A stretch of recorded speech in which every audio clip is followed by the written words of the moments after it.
जय गुरु जी, शुक्राना गुरु जी, अनंतम शुक्राना गुरु जी। संगत जी, आज हमें एक आंटी का सत्संग मिला है और उन्होंने हमें व्हाट्सएप पे रिकॉर्ड कर कर भेजा है। तो आइए सत्संग स्टार्ट करते हैं। जय गुरु जी। ओम नमः शिवाय। शुद्धि सदा सहाय। ओम नमः शिवाय। गुरु जी सदा सहाय। ओम नमः शिवाय। शक्ति सदा सहाय। ओम नमः शिवाय। मेरे प्यारे गुरु जी सदा सहाय।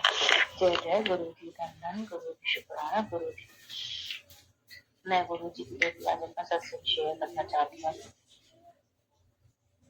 गुरु जी बहुत दिन से पहले भी सत्संग किया। पहले हम अपनी टेंशन अगर ना भूल जाते हैं, अपनी चीजों में ना रह जाते हैं, ये कह लो उस दिन गुरु जी को चाहना ही नहीं होता कि हम शुक्राना करें, क्योंकि गुरु जी के बिना चाहे तो कुछ भी नहीं होता। तो बस आज गुरु जी ने शायद चाहा, इस वजह से मैं सत्संग शेयर कर रही हूँ। और अभी मैंने कुछ दिन पहले भी आंटी जी को अपना सत्संग शेयर किया था, बट उसमें कुछ आवाज का इश्यू हो रहा था, तो उसके लिए सॉरी संगत जी, सॉरी आंटी जी। मैं अब की बार पूरी कोशिश करूंगी कि मेरा सत्संग बिल्कुल सही जाए गुरु जी के आशीर्वाद से।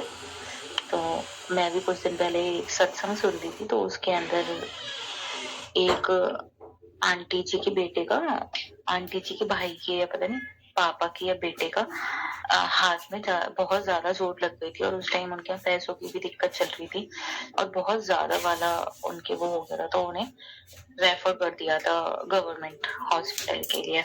तो ऐसी वो सत्संग मेरे यहाँ भी हुआ। मेरी एक फ्रेंड थी, तो उसकी मौसी का बेटा था, तो उसका बहुत ज्यादा एक्सीडेंट हो गया था, पैर में 3 जगह फ्रैक्चर आया था। तो डॉक्टर ने काटने तक के लिए भी बोल दिया था उसका पैर, बट वही मैंने कहा अरे हो जाएगा ठीक, तुम लोग ऐसे परेशान होते हो। बट जब मैंने अपनी फ्रेंड को रोते हुए देखा, उसने मुझसे बताया, तो मुझे बहुत अजीब लगा। मेरी बहुत अच्छी दोस्त है वो, बहुत ज्यादा अच्छी दोस्त है। तो फिर मैं जब वो रो रही थी तो मेरे इतने आंसू निकले, और मैं उसे जानती हूँ उस भाई को पर्सनली। तो बस मैंने उस दिन गुरु जी से रोते हुए कहा, मैंने तो गुरु जी प्लीज, वो इतना छोटा है, अभी वो 10th में है, अभी वो सॉरी 12th में, कि गुरु जी अभी वो 12th में, प्लीज आप उस बच्चे के साथ ऐसा मत करिए। मैंने कहा ये तो जिंदगी भर की बात हो जाती है। उनका आप बेशक उसका कर्म थोड़े, मतलब उसका कर्म काटिए, जैसे थोड़े दिन ज्यादा लग जाए, बट उसका पैर मत कटवाइए गुरु जी, तो जिंदगी भर की बात हो जाएगी। बच्चा है वो अभी बेचारा, ऐसे बहुत हो जाएगा, ये हो जाएगा। तो मैंने गुरु जी से बोला, और गुरु जी की इतनी लाख कृपा है कि जब उन लोगों ने अपना दिखाया, भाई को दिखाया हॉस्पिटल में, तो उन्होंने वही बोला कि पैर तो काटना पड़ेगा, इतनी ज्यादा दिक्कत थी उसके, इतने सारे टेस्ट, अल्ट्रा वो हुआ, एक्सरे वगैरह, तो उसके अंदर वही आया कि पैर में बहुत ही ज्यादा दिक्कत है। तो उसे गवर्नमेंट हॉस्पिटल के रेफर कर दिया था। और उस टाइम घर में इतनी ज्यादा पैसों को लेके सिचुएशन चल रही थी उनके यहाँ, कि मतलब इवन उस टाइम पे 5,000 रुपए भी नहीं थे कि वो लोग अपनी तरफ से कुछ कर सके। सबसे ले लेके वो कर लेते, क्योंकि कभी कभी हो जाता है, उनका घर भी बन रहा था, तो एक साथ ही दिक्कत हो गई, तो बजट इशू हो गया, पर तो करवाने को तो वैसे भी करवा लेते। बट उस टाइम गुरु जी को पता थी कि उन लोगों के यहाँ ज्यादा दिक्कत है, तो गुरु जी ने अपना ब्लेस करा, और गुरु जी ने उनको गवर्नमेंट हॉस्पिटल में रेफर कर दिया, सफदरजंग में दिल्ली में। और उनका इलाज अपना, मतलब बस उनका आने जाने का खर्चा होता था कुछ टाइम तक। तो वो भाई वहीं रहा था जब तक उसके पैर का ऑपरेशन हुआ, जब तक इतना हो गया कि बस अब उसे बेड रेस्ट करना है। तो जब उसका हॉस्पिटल में मन नहीं लगा, तो हम लोग उन लोगों ने डॉक्टर से पूछा, तो उन लोगों ने कहा कि ठीक है आप ले जा सकते हो, बट बच्चे का पैर बिल्कुल नहीं हिलना चाहिए।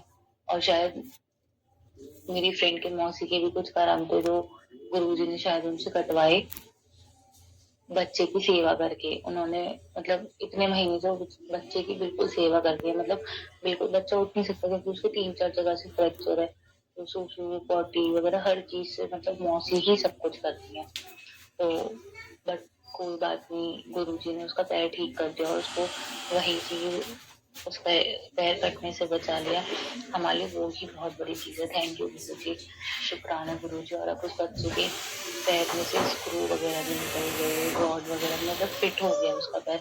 बट अभी मतलब जब वो हट गया था, जो भी सब पैर में रॉड वगैरह पेच वगैरह लगता है, उसके बाद प्लास्टर चढ़ा। प्लास्टर चढ़ने के बाद अब उसका प्लास्टर भी हट गया है। बस डॉक्टर ने अब उसे प्लास्टिक का पैर दिया है कि अभी चलो तो इसमें पैर करके चलो, जिससे कि वो सीधा रहे, कोई दिक्कत ना हो आगे भी।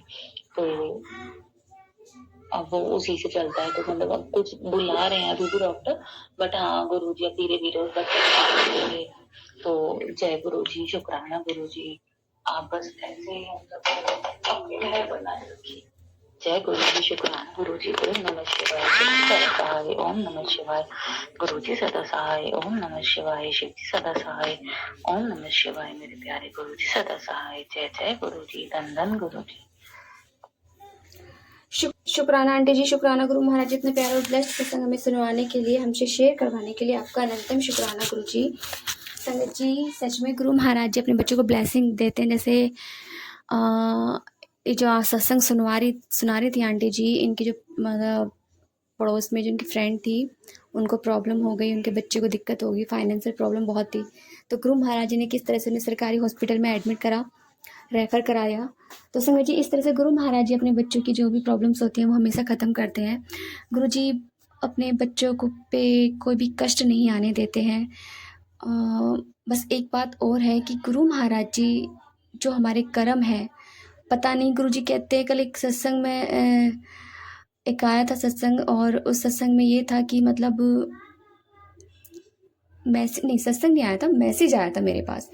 तो उसमें गुरु महाराज जी कहते, तू तो मरने वाली थी और तेरा पता नहीं कौन जो भी कष्ट है ना, वो मैंने छोटे में कटवा दिया, तेरे साथ तो कुछ भी हो जाता।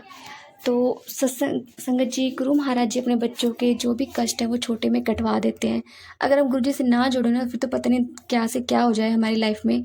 बट गुरु महाराज जी ने हमें अपनी छत्र छाया में रखा है, हमें सेफ रखा है, हमारे कर्म कटवा रहे हैं। ऐसे गुरु हमें कहाँ मिलते हैं जो हमारे कर्मों को भी काटते हैं, हमारे कर्मों का लेखा जोखा रखते हैं।